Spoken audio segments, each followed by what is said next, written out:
morning, everyone. Good morning, good morning. I'm Reverend C.C. Coltrane. Welcome to Center for Spiritual Living Greater Dayton. If this is your first time here, a special welcome to you and thank you for sharing your morning with us. At Center for Spiritual Living Greater Dayton, in this community, we're here to be a community of love that supports all of us in experiencing real transformation. If you're new or your contact information has changed, we would love to stay in touch with you. So on the side of your bulletin cover, there's a little tear-off strip where you can give us your email and other contact information. We will not abuse it. We won't hassle you. We won't lend it or sell it to anyone. You will receive a little message on Wednesdays that's a spiritual pick-me-up. And if you don't want it, you can unsubscribe at any time. It's really easy.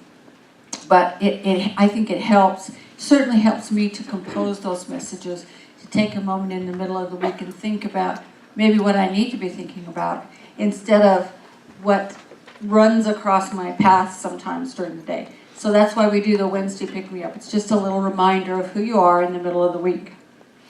So this morning, Stephanie Stewart will be giving our reading and invocation, and our vigil holder is Linda Smith. And Stephanie and Linda will offer our interfaith candle lighting, which offers us wisdom from all sorts of places, from various sources that we can use right now, we can use in our lives today. The kids are with Teresa today. So if we have kids that want to go back with Teresa, now is the time. All right. So we just stop up and take a moment to bless all that goes on in our youth church today, knowing that their spirit shows up so transparently through our children, so beautifully, so joyfully. And they show us all how to remember that joy of life.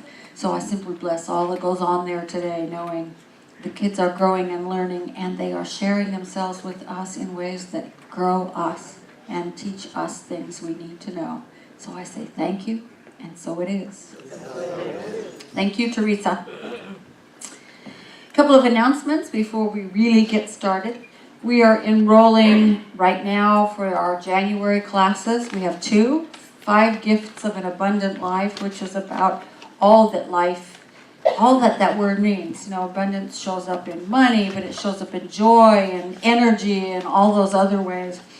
And that class is all about reconnecting with abundant living. The other class is called Power of Your Word, and it is all about the words we speak, the art and spiritual science of prayer. It's about becoming more powerful in those areas.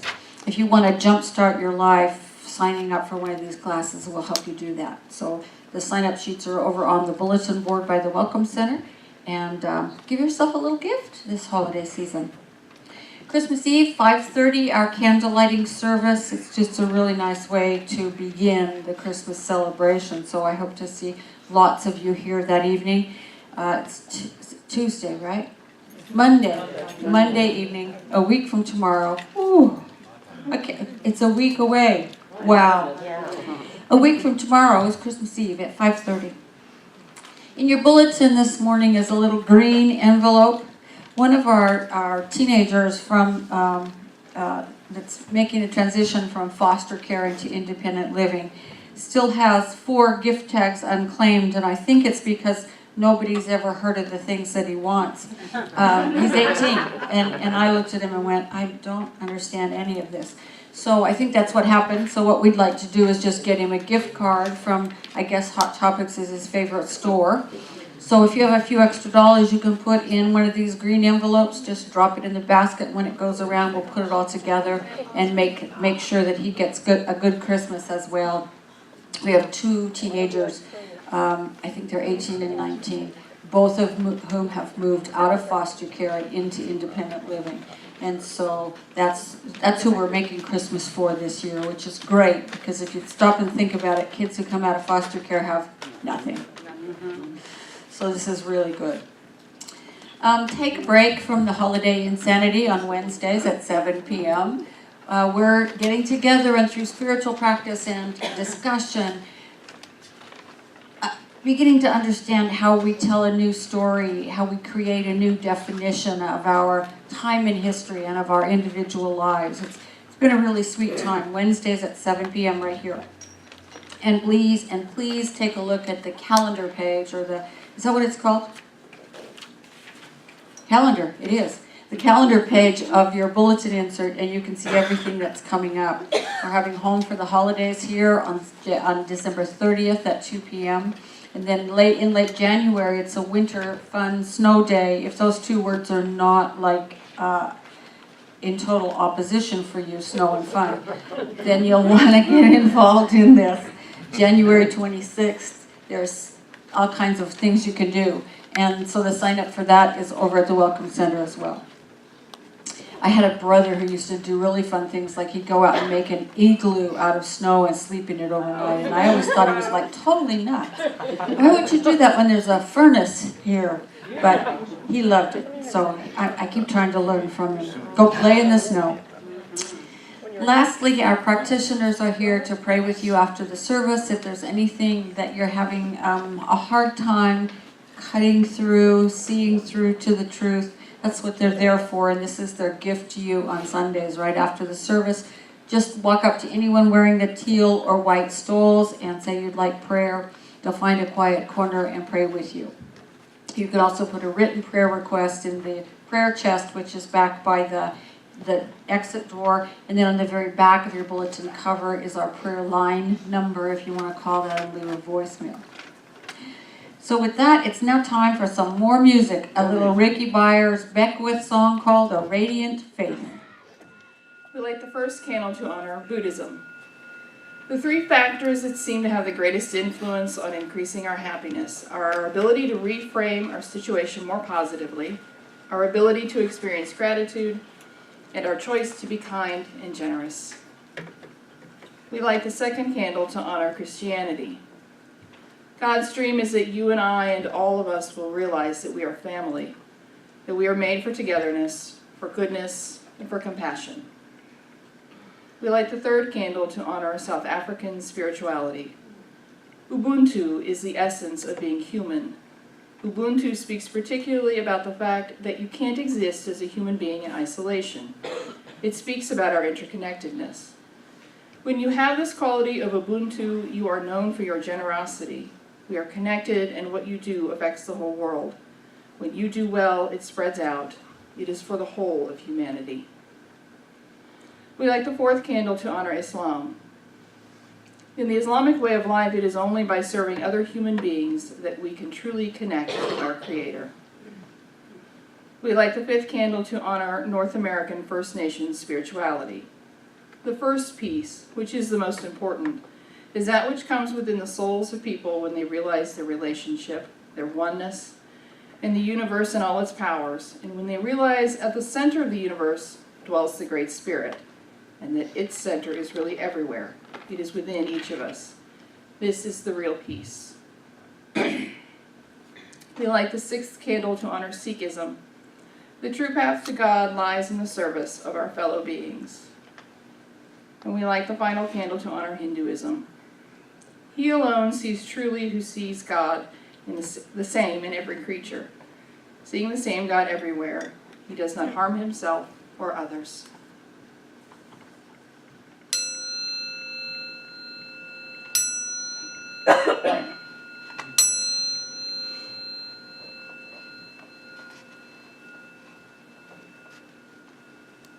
Today's reading comes from our philosophy's founder, Ernest Holmes. A person without spiritual conviction cannot hope to make the same use of the creative power of his thought as the one who has it. We must deliberately play with the idea that the kingdom of heaven is at hand, that the kingdom of God is within. So let's take these words into a few moments of silent contemplation, please.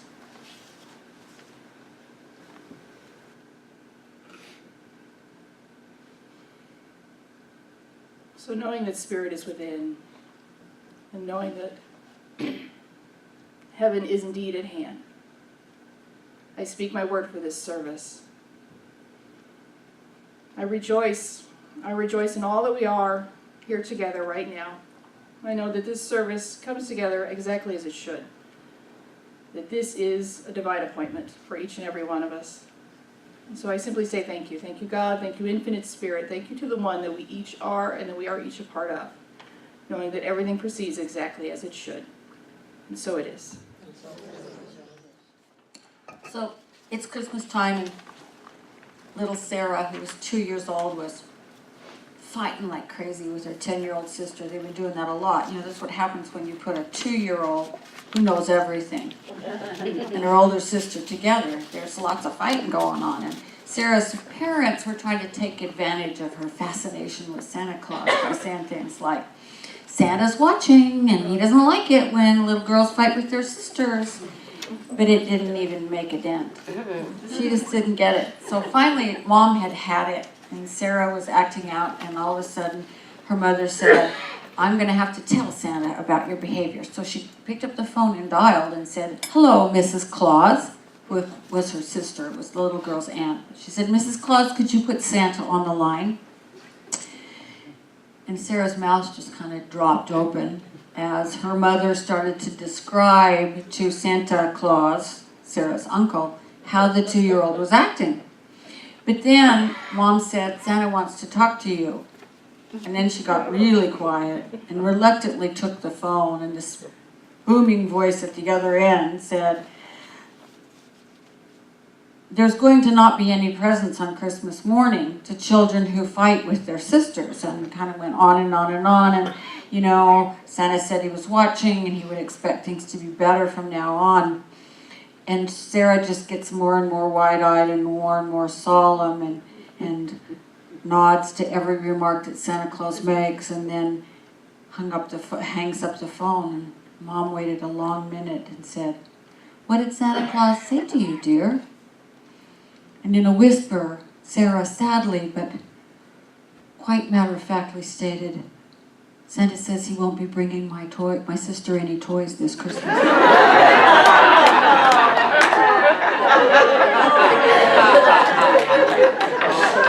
I think I was Sarah till I was about 40. How about you? I don't know.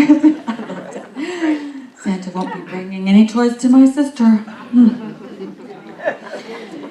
So our December topic is happiness and fulfillment. Actually, it's been our topic all year long, because happiness and fulfillment is the product of living this philosophy. It's the product of practicing this philosophy. And we've been exploring the work of our founder, Ernest Holmes, his book called Living the Science of Mind, all year long. And it's that practice that leads us to the happiness that we're looking for, and the ease and the grace and the joy. And there's a fundamental choice we come to early on, that's what I want to talk about today. That choice forms the whole foundation of how we live in the world, of whether we live in faith or fear. And that choice comes at the moment we decide to believe that the universe is on our side, is for us. We choose to believe that the power of the universe, however you think about it, whether it's God or life or the universe or whatever it is on our side, is working for us, is not against us, and that it's good. That's the choice we make. You know, we're raised and enculturated with a little bit different choice. And that is that God is far away and sometimes angry and quite capricious. And that idea is lodged in our subconscious, whether we're aware of it or not. It's because of the culture we grow up in. Then we have to choose differently. We can choose to keep the belief in a distant and capricious and angry God, but that won't help us be happy or satisfied. We'll just be waiting for the other divine shoe to drop, which is not a calm and comfortable way to live. But we can make a different choice. We can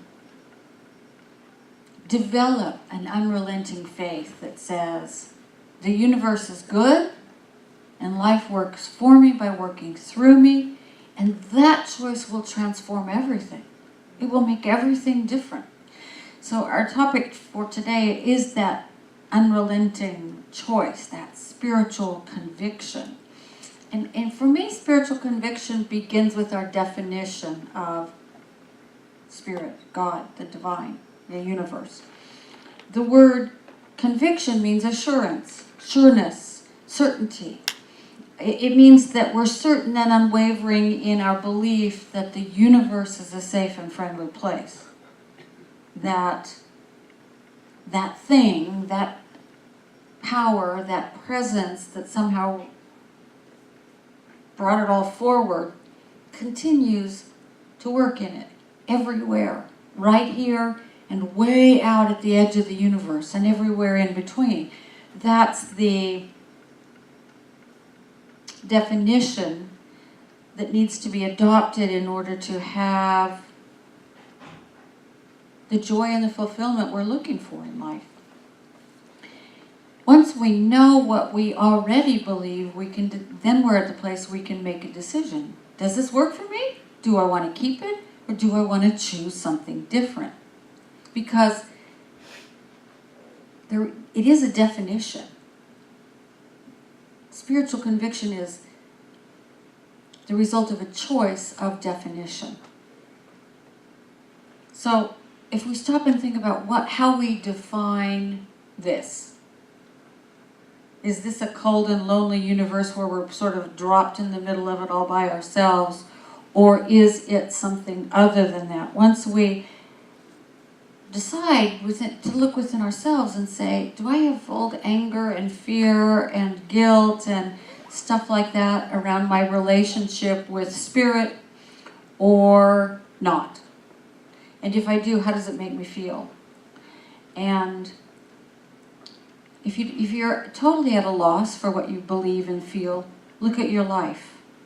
Your experiences are the outpicturing of your definition of what life is. That's what shows up for us, right? Are you more convinced by good or by fear? We have a biological tendency, because of the way our brains evolved, to be more convinced by fear in the short term.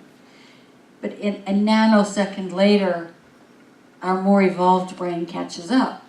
And then we can say, why am I afraid? I am no longer a small mammal about an inch high, wandering around in a world of saber-toothed tigers and dinosaurs. Things are different now, I'll choose differently. Once we figure out where we are, then we are at the place to choose. Do we wish to continue to live in fear and anger, or do we want peace and joy and ease? And spiritual conviction begins with that choice. You can either choose. We're always free to choose productively or not. That's the beauty of it all. We live by the definition we choose. And that choice structures our perceptions, and it focuses our thoughts and our seeing, and creates our reality that way. So in his book, Living the Science of Mind, Ernest wrote a really pithy statement. He said, "We could not have a more definite statement or a more direct teaching. Wherever the mental vision is set, there at the end of that vision is either freedom or bondage, joy or grief. It is if our concept of love and its belief in its beneficent presence is greater than our fear of its opposite, we shall win." He's saying that choosing to believe in a loving and supporting universe, choosing to be convinced that life is for us and never against us, even when it looks that way,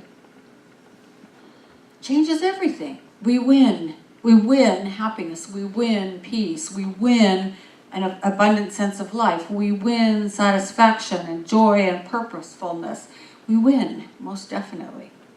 It doesn't mean there's a loser. It just means that we have elevated ourselves through our vision to a different way of being, and we become much more powerful people. In today's reading, he said a person without that spiritual conviction cannot hope to make the same use of the creative power of thought as one who has it. We must become convinced. that whatever this is still here, working through us, living as us, at the center of our being, and also way out there at the farthest reaches of the cosmos, creating new time and space, because that's going on at the same time. And then Holmes gives us a beautiful idea about how to do this. He says we must deliberately play with the idea that the kingdom of heaven is at hand, that the kingdom of God is within. He invites us to play with that idea. I just love that.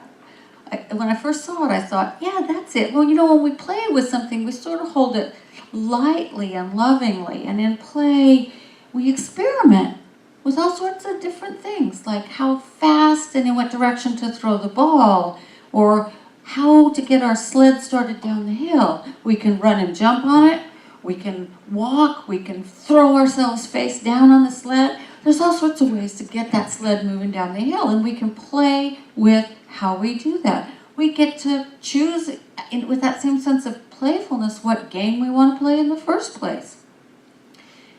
And we understand this about play, that its product and the point of play is what we learn and how much we enjoy it. So we play with this idea that even if we can't believe it at this moment, maybe it's true that the kingdom of heaven is right here, right now. Maybe it's true that the universe is a gentle, loving, supportive place. And then when we see something that doesn't fit in with that vision, we play with our definition. We check our definition. We play with it. We play with seeing things differently, with allowing what's going on to still fit in the space of our definition. And if all we come up with is the same old anger and frustration and all of that, then we play with our seeing. How am I seeing this, and how can I look at it differently? How can I find that which is of heaven here and now instead of that which is not heaven? The rules of the game, Holmes says, are simple. We agree to hold our vision on the heavenly instead of on the things that are not heaven. As Holmes taught us, we have to quit staring at the conditions that we don't want, right? And we have a tendency to do just that. This is so awful. Oh my God, this is awful. Look at that. Ew. And we stare and stare and stare until that takes up our whole consciousness, instead of saying, wait, how can I tilt my head, move my eyes a little, and see this differently? How can I play with moving my sight to the cosmic truth, to the spiritual truth of the situation? How can I, on the mental and spiritual realm, accept that the conditions I want to see are not only possible, but inevitable if I allow them to be through me? We all have a lot of practice at staring at and holding our vision on the things that are not heaven. So if it's done, as Jesus said, unto us as we believe, then what's necessary is to move our sight. So we see and come to believe what it is we want to see, the kingdom of heaven. I get really tired of proving to myself over and over and over again the not heaven. I can prove to myself easily that things are not as good as I think they ought to be, or that things are not as abundant, or not as joyful, or not as whatever as I think it ought to be. I can prove that over and over again. As Dr. Ken Gordon, every week he does a little film for the field and for our centers, which was posted on our Facebook page. And he introduces the topic, and he introduces it through the outline written by some minister who wrote it. This week happened to be mine. And I wrote it a year and a half ago, and I looked at it, and I thought, you know what, this is good. I still agree with every word I wrote, which is, that's always good, right? But he said in it, if you believe that the world is a scary place, you will always prove yourself right. But you will also prove yourself right if you come to believe that the world is a wonderful place, full of joy, full of good things, even when we can't see them. You know why they call it news, don't you? Because the majority of stuff that happens is good and loving and kind. It's the rare stuff, the bad stuff, that makes the news, because it's rare. And we have to remember that and not get so inundated by what seems to be happening everywhere. They don't show you all the good stuff because it's just sort of like life, right? Right. So when we start looking for that stuff, that's when we start believing that the universe is for us. When we start seeing it everywhere we look, then we start seeing even more of it. We also start being even more of it. We prove ourselves right that way too. And I love the idea that Holmes says, do this in play.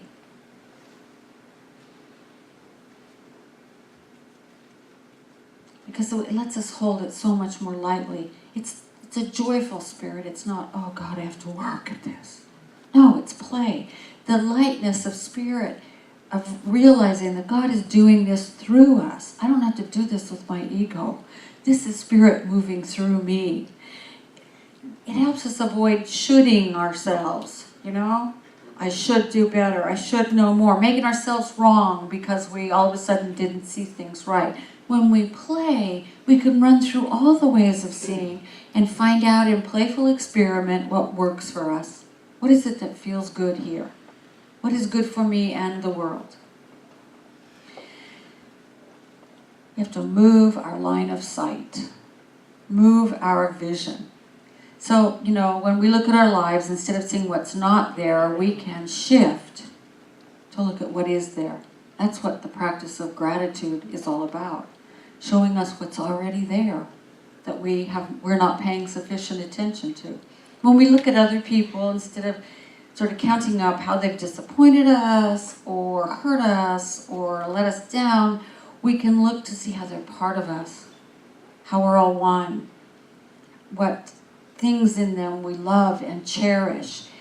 That's why we practice love and compassion and kindness, because they change the line of our vision so that we see the love instead of the disappointment.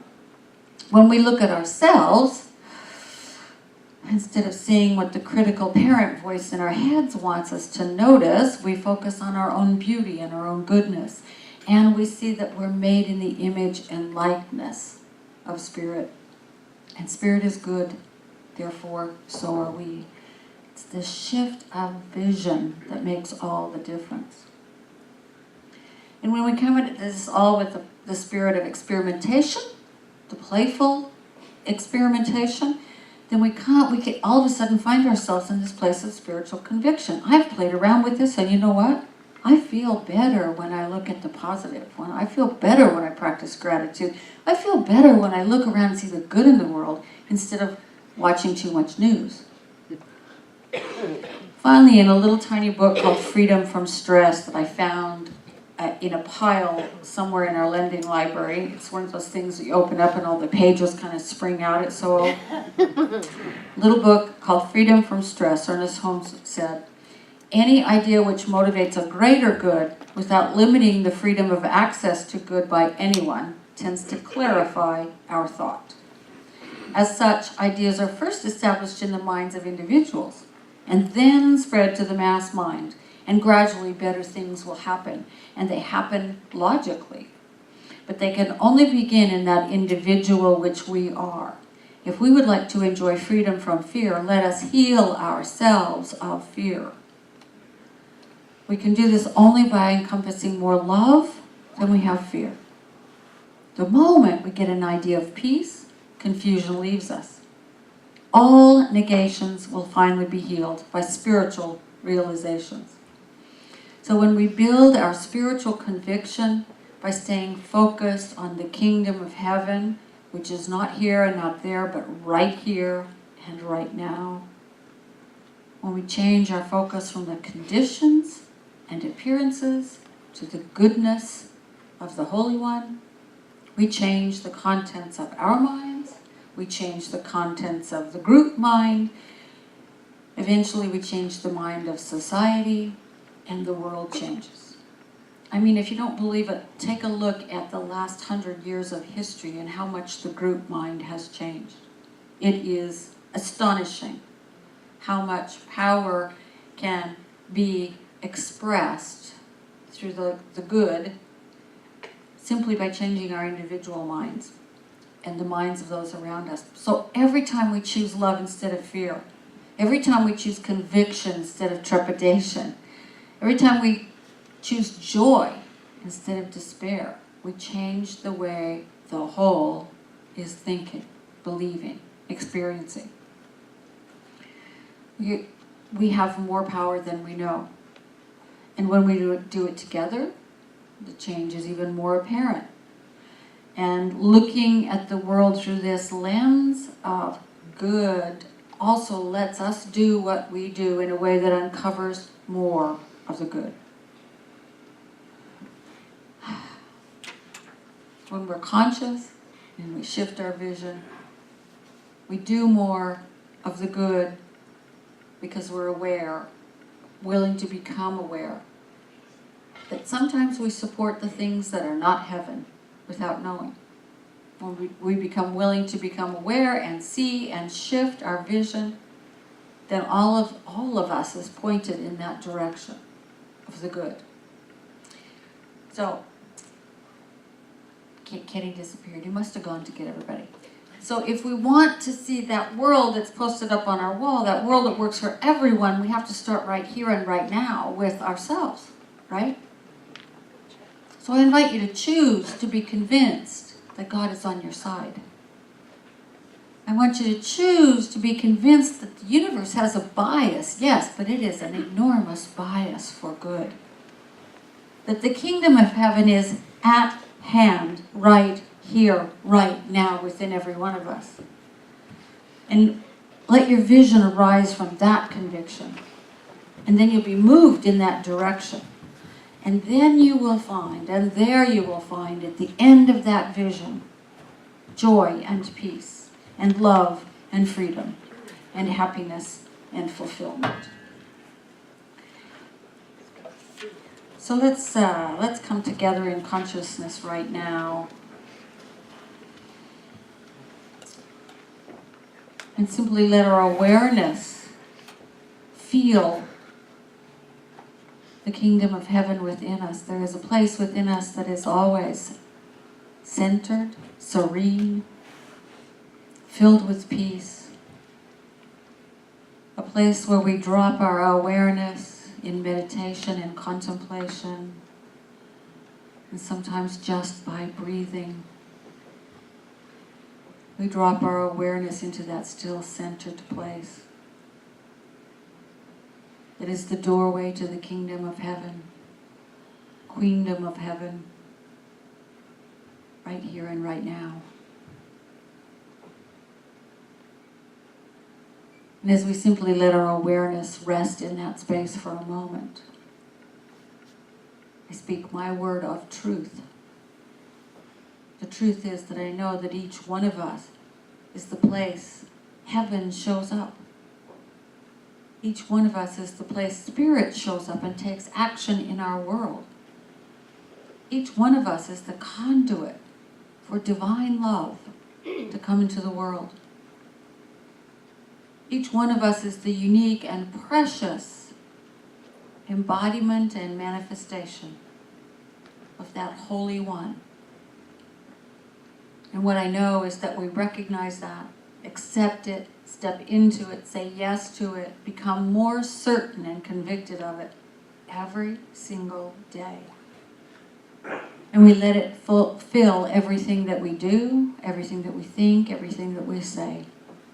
We consciously move our vision to that which we wish to see more of in the world. And at the end of that vision lies peace and abundance and joy and faith and happiness. So we simply keep playing, keep experimenting, keep moving our vision and our hearts into that which we want to be more of. And what I also know is that small change of vision transforms us, it transforms our lives, it transforms our world. And so I simply say thank you.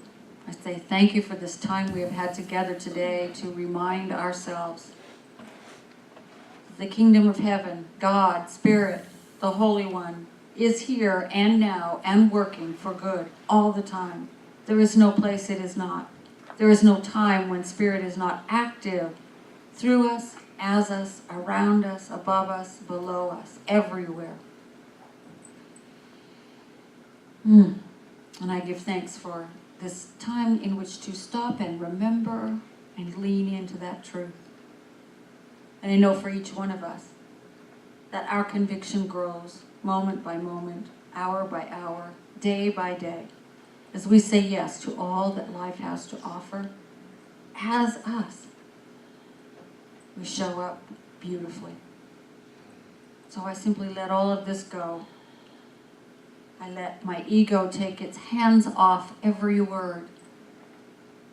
And I simply let it fall into the vast law of mind, the mind of God, the heart of God that always says yes to us. Yes, my beloved. It is done unto you as you believe. And so letting go, letting Spirit, we say together, and so it is.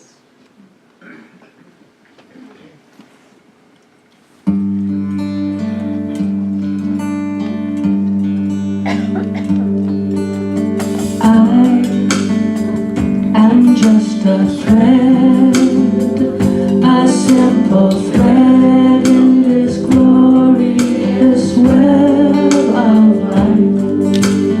We are all just drops within a stream flowing towards an ocean of light.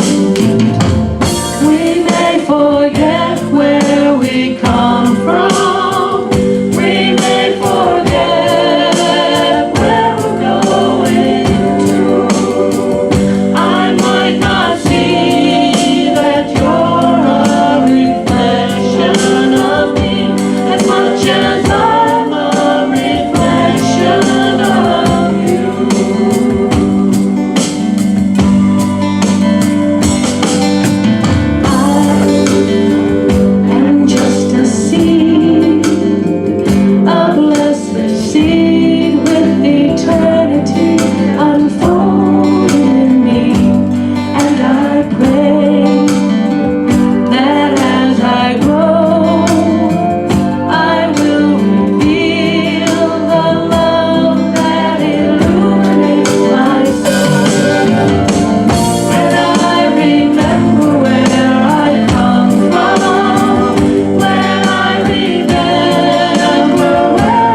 And now we have an opportunity to exercise our spiritual conviction by giving to foster the mission of this center. When we contribute to the center, what we're doing is creating the future, and the future for our kids and our grandkids in this spiritual community. And so when we remember that the universe is for us, we realize truly and really and honestly that as we give, so it is given to us. So let us give generously from that place of gratitude and joy. And please affirm with me, life flows through me. Life flows through me, Bringing all its gifts. bringing all its gifts. I am grateful as I give and receive I am grateful as I give and receive all that life has to offer. all that life has to offer. And so it is. Very, very nice funky bass there. Very, very nice. Thank you to everyone for being here. Thanks to the people who made this service possible. Ushers, greeters, practitioners, welcome team, the Higher Mind Band. Yes. And all of you. Let's do our closing affirmation and our closing song, which is Into the Light. Up on your feet. Come on, stand up, stand up, stand up. I can't do it. You can do it. You can. So know with me, I choose love. I choose love. I choose joy. I choose joy. I choose freedom. I choose freedom. I know the universe is on my side. I know the universe is on my side. I know God is good. I know God is good. Everywhere. Everywhere. All the time. All the time. And so it is. And so it is. Have a great week.